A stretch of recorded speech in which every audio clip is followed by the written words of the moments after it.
Hello বন্ধুরা, কেমন আছো সবাই? তো আপনারা দেখুন, দুইটা পিৎজা বানাইছি। একটা ইউনিক, একটা পিৎজা ক্যাপ্টেন্সি।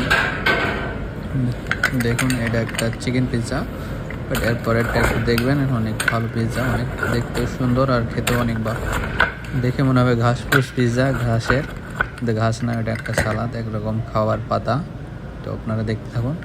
এই পিৎজাটার মধ্যে দিব আমি, এর মধ্যে দিব পাতা, যেটাকে বলে সালাদ, রোকোলা, ইংলিশে বলে রোকোলা, আরোগোলা। দেখছেন?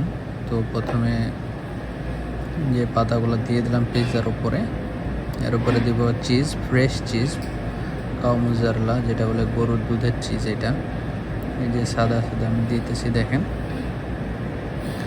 তো এই চিজটা সব জায়গায় ভেঙে ভেঙে দিতে হবে, সব জায়গায় ছড়িয়ে। এখন আমি দিচ্ছি, আপনারা দেখতে থাকুন। আর তারপরে দিব চেরি টমেটো, যে ছোটো ছোটো টমেটোগুলো থাকে ওগুলো।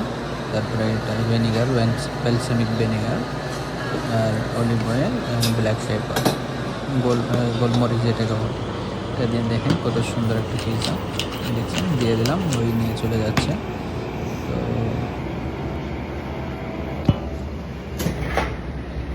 ভাই